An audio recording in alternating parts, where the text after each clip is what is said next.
25 मिनिटं 50 बातम्यांमध्ये वेगवान स्वरूपातल्या घडामोडींना सुरुवात करतोय। युवा सेनेचे सचिव सूरज चव्हाणची ईडी चौकशी संपली आहे। मुंबई महापालिकेतील कोविड घोटाळ्याप्रकरणी ईडीने सूरज चव्हाणची तब्बल 8.5 तास चौकशी केली। त्या 2 फ्लॅट्स बेनामी असल्याची कबुली सूरजने दिली आहे। सूरजने अनेकांना कंत्राट मिळवून दिल्याचा ईडीला संशय आहे।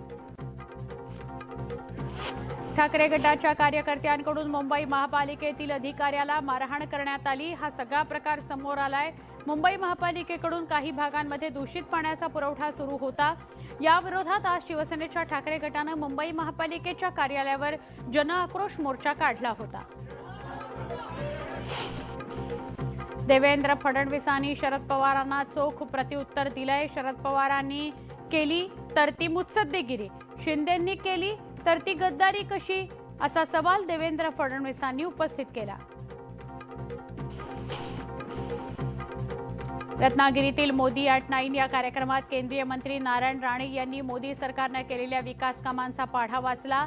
मग या सरकारच्या काळात कोकणाकडे दुर्लक्ष करण्यात आलं, असा आरोप राणे यांनी उद्धव ठाकरे आणि संजय राऊतांवर केलेला आहे। 2.5 वर्ष फेसबुकवर काम केलं, आता बाहेर पडत असतील तर ठीकच आहे, अशा शब्दात विखे पाटील यांनी उद्धव ठाकरेंवर टीका केली। 2.5 वर्षात काहीच करता आलं नसल्याचा टोला त्यांनी लगावला। शासन आपल्या दारी या कार्यक्रमाकरता मुख्यमंत्री आणि उपमुख्यमंत्री मंगळवारी जळगाव दौऱ्यावर जाणार आहेत। यावेळी मुख्यमंत्र्यांना काळे झेंडे दाखवण्याचा इशारा एकनाथ खडसे यांनी दिला। शेतकरी आणि पाणी प्रश्नी हे आंदोलन करण्यात येणार आहे। यावर भाजप नेत्यांनी खडसेंचा चांगलाच समाचार घेतला। शासन जर लाभार्थ्यांच्या दारात जात असेल तर खडसेंना पोटशुल्क का उठतोय, असा सवाल गिरीश महाजनांनी केला। खडसेंना आता कोणी विचारत नाही, त्यांच्याकडे कोणी पाहत सुद्धा नाही, लक्ष वेधण्याकरता ते अशी स्टंटबाजी करतात, अशी टीका महाजनांनी केली। तेलंगणाचे मुख्यमंत्री के चंद्रशेखर राव आपल्या मंत्रिमंडळासह सोलापुरात दाखल झाले। यावेळी कृषी उत्पन्न बाजार समितीच्या पदाधिकाऱ्यांकडून त्यांचं जोरदार स्वागत करण्यात आलं। केसीआर यांच्यावर गुलाब पुष्पाची उधळण करण्यात आली, तसंच त्यांना काठी आणि घोंगडी देऊन त्यांचा सत्कार करण्यात आला। क्षमा करा, सत्ता आणि संपत्तीच्या जोरावर आपण महाराष्ट्र जिंकू असं जर केसीआर यांना वाटत असेल तर तो त्यांचा गैरसमज असल्याचं ज्योती वाघमारे म्हणाल्या। महाराष्ट्राला छत्रपती शिवरायांची, फुले शाहू आंबेडकरांची परंपरा आहे, त्यामुळे महाराष्ट्र पादाक्रांत करणं एवढं सोपं नाही, असं त्या म्हणाल्या। खासदार नवनीत राणा यांनी एमआयएमचे अध्यक्ष असादुद्दीन ओवैसींना इशारा दिलेला आहे। हा छत्रपती शिवाजी महाराजांचा महाराष्ट्र आहे। महाराष्ट्रात आता उद्धव ठाकरेंचं सरकार नाही, त्यामुळे औरंगजेबाचे नारे इथे चालणार नाहीत, असं नवनीत राणा यांनी म्हटलेलं आहे। अमरावती जिल्हा सामान्य रुग्णालयाच्या भोंगळ कारभारावर आमदार रवी राणा संतापले। आयसीयू अभावी रुग्णाचा जीव गेल्याने रवी राणा आक्रमक झाले होते। जिल्हा शल्य चिकित्सक डॉक्टर दिलीप सौदळे यांना त्यांनी धारेवर धरलं। रुग्णांना मिळणारं निकृष्ट जेवण त्यांनी डॉक्टरांनाच खाऊ घातलं। नाशिकमधील पर्यटक हिमाचल प्रदेशच्या रस्त्यावर अडकल्याचं समोर येत आहे। दरड कोसळल्याने रविवारी रात्रीपासून हे पर्यटक एकाच ठिकाणी अडकून पडलेत। स्थानिक हॉटेल व्यावसायिकांकडून पर्यटकांची लूट केली जात असल्याचं सांगण्यात येत आहे। नालासोपारा पश्चिमेकडील सर्वेश्वर महादेव मंदिरातील दानपेटी चोरीला गेली आहे। रविवारी रात्री 12 वाजण्याच्या सुमारास एका चोरट्यानं दानपेटी घेऊन पळ काढला। ही सगळी घटना सीसीटीव्हीत कैद झाली आहे। पोलिसांनी तपास सुरू केलाय। या वर्षीचा 37वा राजर्षी शाहू पुरस्कार डॉक्टर अभय बंग आणि डॉक्टर राणी बंग यांना प्रदान करण्यात आला। श्रीमंत शाहू छत्रपती महाराज यांच्या हस्ते शाहू स्मारक भवन इथं हा पुरस्कार सोहळा पार पडला। पुणे कॅम्प इथल्या एका दुमजली घराचं छत कोसळलं, यात एकाचा मृत्यू झालाय। पुणे कॅन्टोन्मेंट आणि पुणे पालिका अग्निशमन दलानं बचाव कार्य सुरू केलं। उल्हासनगरमध्ये भाजप आमदाराबरोबरच भाजपचे पदाधिकारी एकमेकांना भिडले। भाजपचे माजी नगरसेवक महेश सुक्रमानी यांना भाजप कार्यकर्ता लकी नाथानी यानं शिवीगाळ केल्याचं समोर आलंय। भूमिपूजनाच्या कार्यक्रमात फोटो काढण्यावरून वाद झाल्याचं दिसतंय। डोंबिवलीच्या टाटा पॉवर हाऊस परिसरात किरकोळ वादातून मित्रानंच मित्राची हत्या केली। तीक्ष्ण हत्यारानं वार केल्यानंतर जखमी तरुण जीव वाचवण्याकरता पळत असल्याचं सीसीटीव्हीत कैद झालंय। सीसीटीव्हीच्या मदतीनं पोलिसांनी 24 तासात आरोपीला अटक केली। पालघरच्या महात्मा गांधी आदिवासी जनता कृषी तंत्र विद्यालयाच्या विद्यार्थ्यांनी भर पावसात गेट बाहेर आंदोलन करत उपोषणाला सुरुवात केली। विद्यार्थ्याची शिष्यवृत्ती जमा होऊन 4 वर्ष उलटली तरीही विद्यार्थ्यांना कागदपत्र परत न केल्याने विद्यार्थ्यांनी हे आंदोलन सुरू केलंय।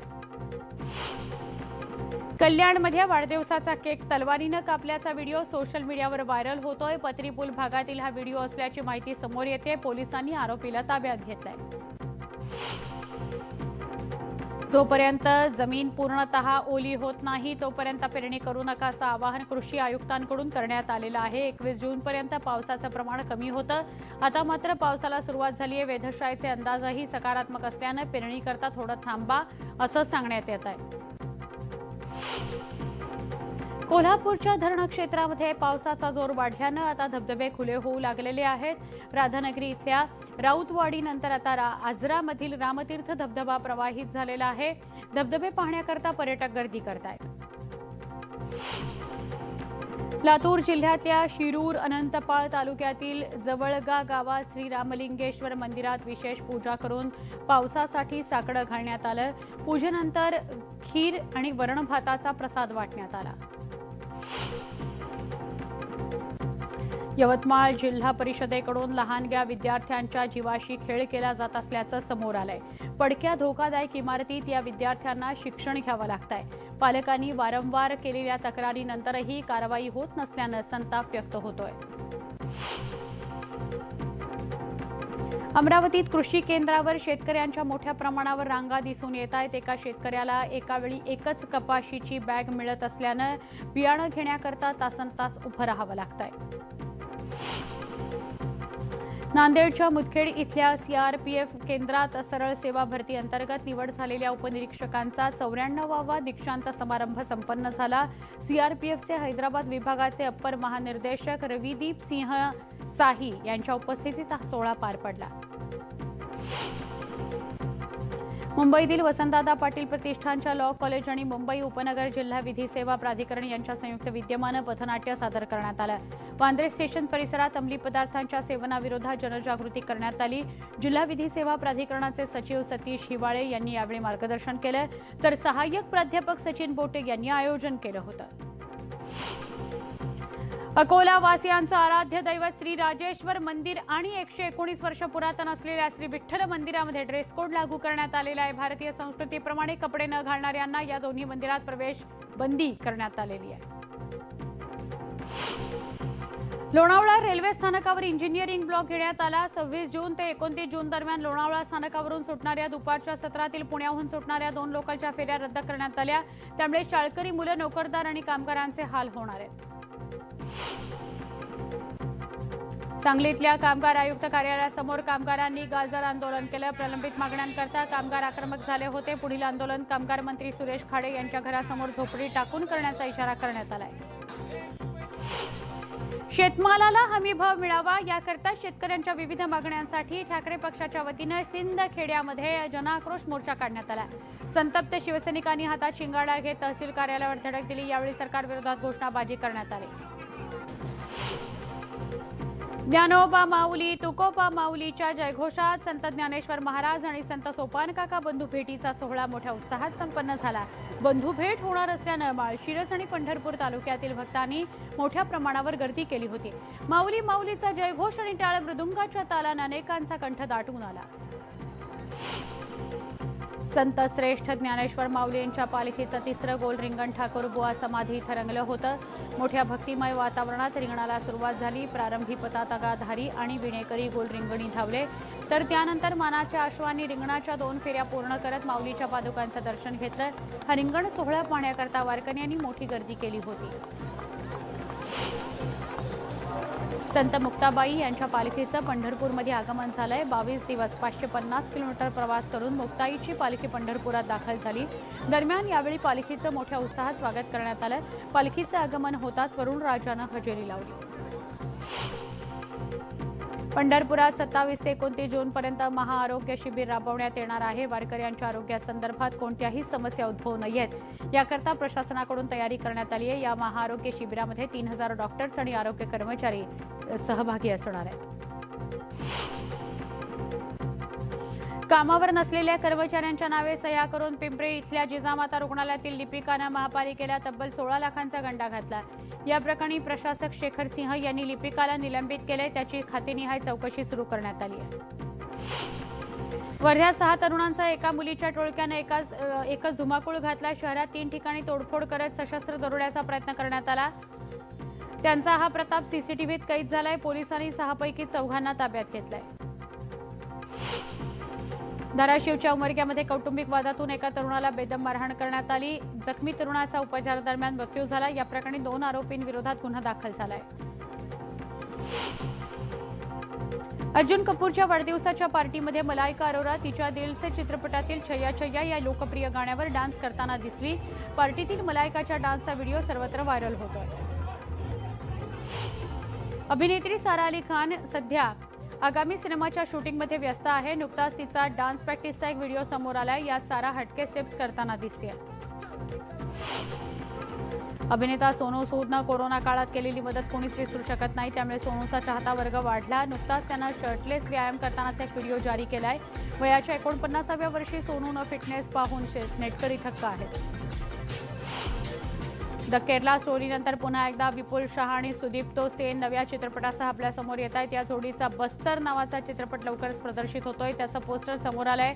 हाही चित्रपट सत्य घटनेवर बेतलेला असणार आहे असा अंदाज वर्तवण्यात येतोय। मराठी अभिनेता प्रशांत दामले वेब सिरीजच्या विश्वात पदार्पण करतोय। जिओ सिनेमावर त्याची एका काळेचे मणी ही मालिका आजपासून पाहता येणार आहे। हलक्या फुलक्या कॉमेडी सिरीजमध्ये प्रशांत दामलेंसोबत वंदना गुप्ते, ऋता दुर्गुळे, विशाखा सुभेदार समेत चौगुले दिसणार आहेत।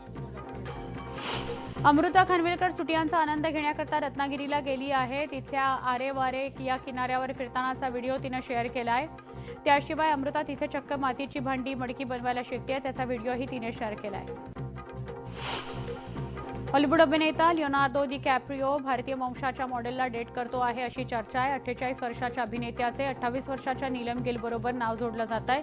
लिओनार्दो आणि नीलमचे पॅरिसमधील डिनर डेटचे फोटो व्हायरल होत आहेत। एक छोटासा ब्रेक पहा फक्त न्यूज 18 लोकमत।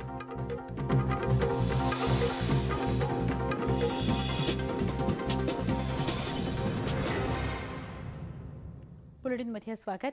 तासभर पाऊस झाला तरी नालासोपाऱ्यातील गालानगर पाण्याखाली गेलंय।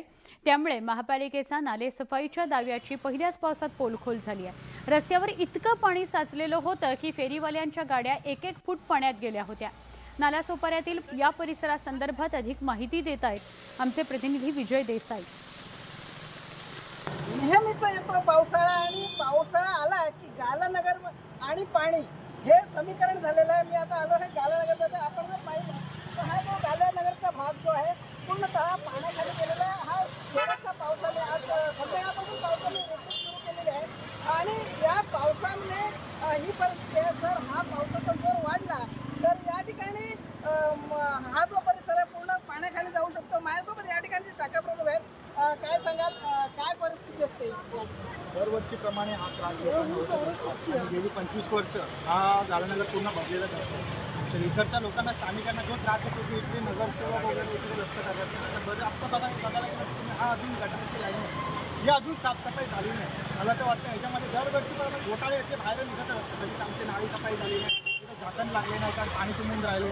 नगरपालिका ह्यावर लक्ष देत नाही किंवा नगरसेवक यावर लक्ष देत गाळायला मागत नाही। कंप्लेंट दिली तर त्याची तक्रार जाणून घेत नाही। लोकांची त्रास काय हे कोण बघायलाच येत नाही। त्यामुळे हा परिसर पूर्ण भरलेलाच असतो।